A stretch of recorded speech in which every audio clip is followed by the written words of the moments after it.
Deux éléments du 24e Observatoire des crédits aux ménages illustrent parfaitement l'état de la conjoncture en France. D'abord, le taux de détention des crédits par les ménages. Le graphique parle de lui-même. Le taux ne remonte pas depuis sa chute de 2009 et seule sa descente est freinée. À 49,4%, il atteint en 2011 l'un des niveaux les plus bas enregistrés depuis 20 ans.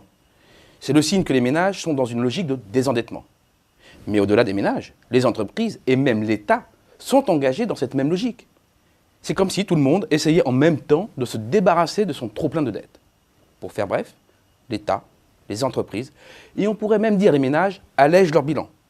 L'ensemble de ces allègements se traduit par une remontée de l'épargne, donc un tassement général de la demande domestique.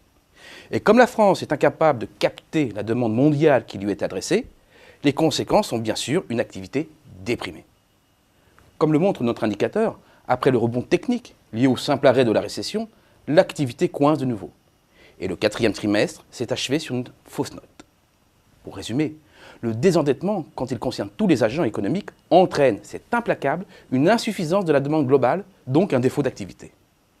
Autre illustration, la diminution rapide des intentions de recours au crédit dans les mois à venir. Regardez, seuls 3,6% de l'ensemble des ménages envisagent de souscrire un crédit à la consommation. Le recul de la demande s'accélère même sur la dernière enquête qui marque pourtant le quatrième repli successif. En d'autres termes, les Français persistent dans leur logique de désendettement. Une obsession qui témoigne de l'inquiétude des ménages face aux perspectives économiques des prochains mois.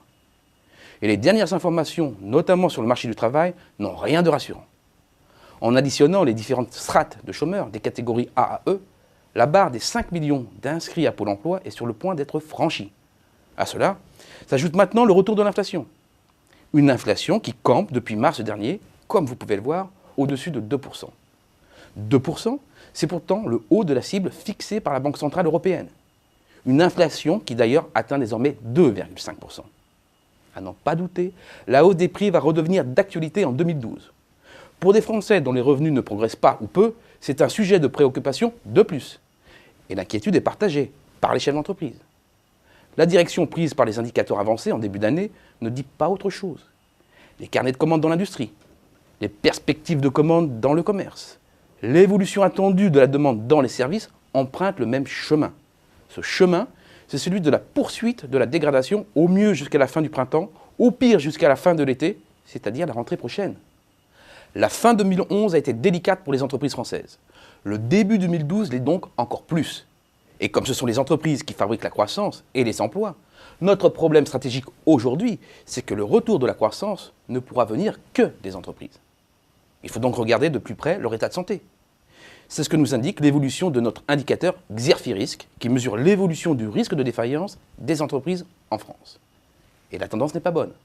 Regardez, notre indicateur est en hausse depuis la rentrée. Une hausse qui le ramène à 2 points seulement de son pic historique d'avril 2010. Que se passe-t-il ? Il faut regarder à l'esprit que nos entreprises sont sorties très affaiblies de la récession de 2008-2009, la pire depuis la Seconde Guerre mondiale. Et une seule année de convalescence n'aura pas suffi à effacer toutes les séquelles. Au moindre accroc, les trésoreries se tendent. Et nombre d'entreprises, notamment de PME, sont actuellement prises en tenaille. Côté ressources, comme l'activité est bloquée, le chiffre d'affaires ne progresse pas. Côté coûts, la liste des postes en hausse ne cesse de s'allonger. Les frais de personnel d'abord. Certes, vu l'état du marché du travail, le pouvoir de négociation des salariés est faible. Mais au-delà même de l'augmentation de 2,4% du SMIC, les charges sociales enflent par petites piqûres successives. Coup de rabot sur le coefficient de réduction Fillon, hausse du plafond de la sécurité sociale, doublement de la taxe sur les contrats santé. Autre poste important, celui des loyers. Les coûts des locaux s'envolent. L'indice du coût de la construction, qui sert de référence pour revaloriser les baux commerciaux, s'est envolé depuis 2 trimestres, pour culminer sur un an à près de 7% au 3e trimestre. À cela, il faut ajouter le gonflement du coût de l'énergie, des matières premières et des produits importés. Parce que les cours se tendent à nouveau, parce que l'euro a eu tendance à se déprécier face au dollar. La situation est d'autant plus périlleuse que les entreprises ont déjà massivement utilisé toutes les armes défensives à leur disposition. Gel des embauches, blocage des rémunérations, report des grands projets d'investissement et ajustement des stocks. Bref, les marges de manœuvre sont épuisées. Pour nombre d'entreprises, c'est la navigation au jour le jour pour boucler les échéances. La liste des dépôts de bilan s'allonge à nouveau.